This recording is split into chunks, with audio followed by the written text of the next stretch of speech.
Okay, so in this first section, they're asking us to start this concept of factoring where we're looking for something in common. So for example, do you see how this has a 4x plus 1 and this has a 4x plus 1?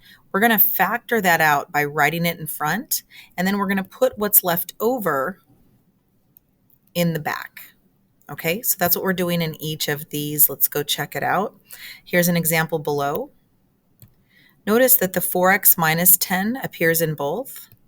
So we're going to write the 4x minus 10 first. I'm factoring that out.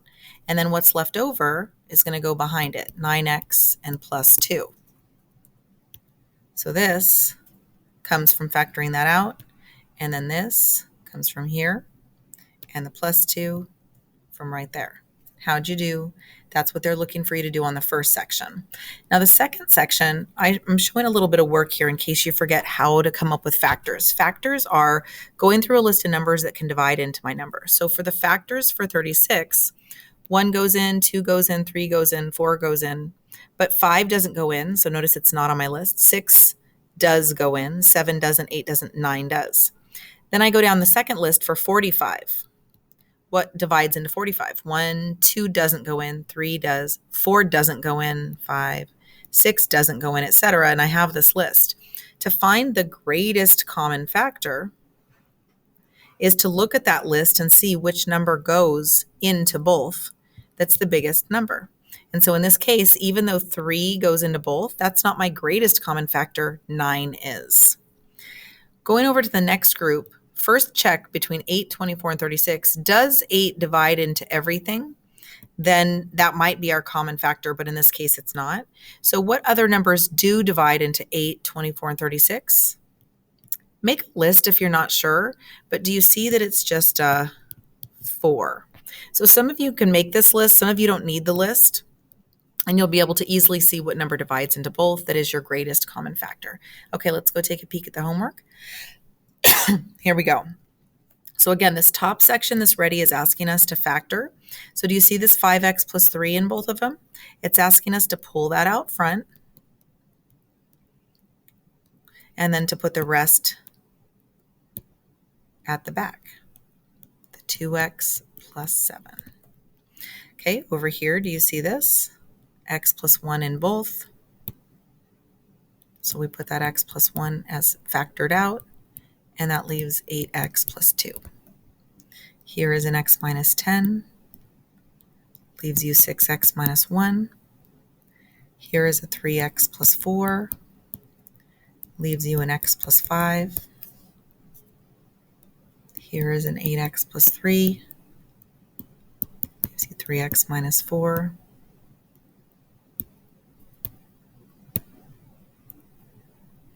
Here's a 2x plus 6.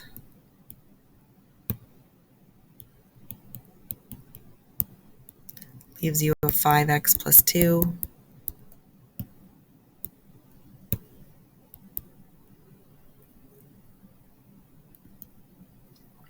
And finally, here's a negative 5x plus 2. Leaves you a 7x minus 13. 12x plus 3. Leaves you a negative 4x plus 3. How'd you do? So this is called factoring.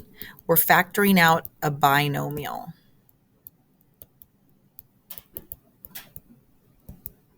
Okay. All right, I'm actually going to go through this set now with you on this video, even though we are going to go through it in class tomorrow too. But I'm just going to give you a couple starters and then we'll finish fully together tomorrow. So check this out, the type of function and the nature of change. The first thing you're looking for is this, always start with the easiest of the easy. Let's see if it's linear. So if I want to just test to see if it's linear, I'm going to subtract. I'm going to say, what's 128 minus 64? That's a difference of 64. What's 256 minus 128? That's 128. So we are seeing a change here of 64 and then 128 and then 256 and then 512. It's not a constant first rate of change. Let's see if there is a constant second rate of change. 64 to 128, it goes up by 64, goes up by 128, shoot. It's not. It's not going up at a constant second rate of change either. Let's try geometric. I'm going to divide. What's 128 divided by 2? I'm sorry, 128 divided by 64. Okay, that would be times 2 right here. Let's try 128 times 2. That does give me 256. Does give me 512. This one happens to be, so type of function is exponential. The sequence would be called geometric. And the nature of the change is that there's a common ratio of 2. What would my explicit be then? F of x equals begins with 64 multiplying by 2 each time to the power of x minus, whoa, look at this. What the heck is this 6? Yep. Look at that right there. Do you see that power of x minus 6? That's new. Let's see where it comes up in the recursive. Check this out. So my recursive would go like this. F of 6 equals 64. Whoa. There's a 6 there. And then f of x equals f of x minus 1 times 2. Are you okay with that new change? How'd you do? Let's go take a peek at the next one, see if this one's also exponential. This goes from a 36 to a 49, from a 49 to a 64, etc., etc. If I go see what this rate of change is, 49 minus 36 gives me 13. And then I go 64 minus 49 gives me 15. 81 minus 64. Ooh, I'm noticing a pattern. The pattern is not linear, but do you see that I can continue this pattern, that the first difference is not constant, but do you see this jump of 2 every time in the second difference? This is our new kind of function. This is our quadratic. Sorry about my cursive printing. That says quadratic. Okay, for the recursive, we're going to say f of 6 equals 36. Check that out right here. Okay, and then we say f of x equals f of x minus 1. Do you remember what's going to go here? When it's a constant second difference of 2, in class, do you remember us talking about how that would be a plus 2x minus 1? I'm going to show you in class how we can get that in case you forget. But when it was plussing 4, plussing 4, plussing 4 in the example from last night, remember it was 4n minus 1? Now it's plussing 2, plussing 2, plussing 2, so it's going to be plus 2x minus 1. I'll explain more in class tomorrow. And then my explicit goes like this. What would I have to do to my x value to get my y value? What do I do to a 6 to get a 36? What do I do to a 7 to get a 49? What do I do to an 8 to get a 64? What do you think? You got it. The explicit is just x squared. Were you thinking that? Then you got it. If you weren't thinking that, now you know. Okay, last, check this guy out.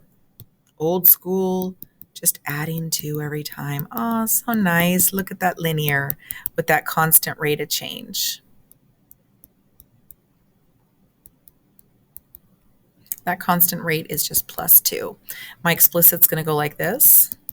Begins with 11, adding 2 every time to the x minus times 6. Whoa, look at that. That bad boy shows up that right there. Are you ready for that? Are you okay with that change, that 6? My recursive goes f of 6 equals 11. F of x equals f of x minus 1 plus 2. So in this first page alone, we got to see an exponential, we got to see a quadratic, and we got to see a linear, okay? Notice there's more for you to try. I want you to try those 2 on your own. Then what are they asking me to do here? They're asking me to graph the one that I just got from up here. So for example, this 664, 7 128, 8 256, we're going to go put that right here.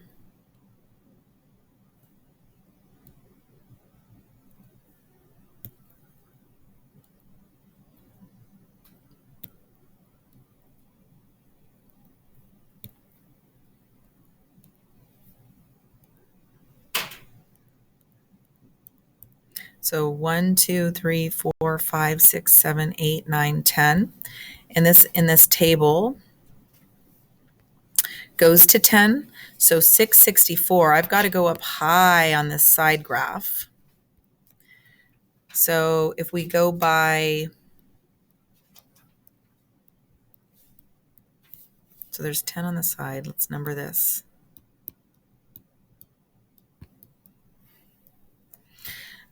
If we count by 4s, it's not going to get big enough. If we count by 12s, I'm trying to think like what goes into 128 and what goes into 64.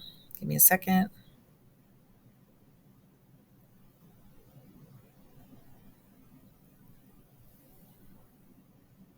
Let's go with 16s. So 16, 32, 48, 60, 64, 80, 96, 112, 128, 144, and then 160. Let's see how high up we get on this one, counting by this. So 6, 64, 7, 128. Oh, I'm only going to get 2 dots. Sorry, guys. Hope you didn't write that with me. We need to go bigger. To get up to 256, let's try counting by 32s.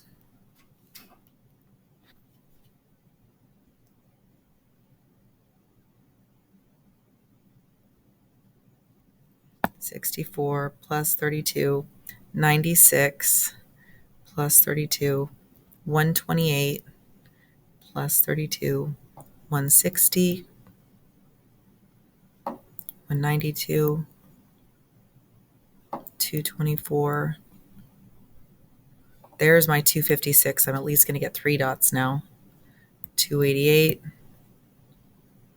and 320. So I was off to the side on a calculator doing that, adding the 32 each time. Okay, so 264, go put a dot. Sorry, 664, go put a dot. 7, 128, go put a dot. And 8, 256, go put a dot. There's the start of my curve. We're going to keep this. So do we connect or do we not connect this function? Going back up to look at this, do you see how it says type of function? We know that functions are continuous. So all these graphs on the set today are going to be connected. So let's connect this curve. And it's going to get infinitesimally close to the axis, but never touches the axis. There's my curve for my exponential function. For 10b, you're going to get me a quadratic. Just kidding. So go graph me that quadratic, see how that table comes out. And then for this part C, you're going to go graph that linear and so on and so forth. We'll go over this in class tomorrow, see how far you can get. Finally, for the last part for the go, it just wanted greatest common factors. Hang on, where's my page?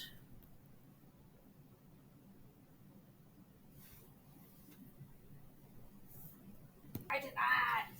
Okay, so looking at 15 and 25, we actually went over this one in class. We're saying what divides into both, just like we did in the retrieval. And so the highest common factor, the greatest common factor for this that divides into both would be 5. The next one would be between 12 and 32, your greatest common factor is 4. Between 18 and 54, greatest common factor is 9. Between 14 and 21, it's 7. Between 6, 18 and negative 12, it would just be 6. Between negative 45 and 36, there's our 9. Between 22, 33, and 99, good job, that's 11. Between 16, 24, and 36, you might be thinking 8, but careful, 8 doesn't go into 36. So what's your next biggest? 6 doesn't go into 18. Nice try. Your answer is 4. And then 25 and 36, well, this is 5 times 5. Sometimes your greatest common factor is just 1. How'd you do?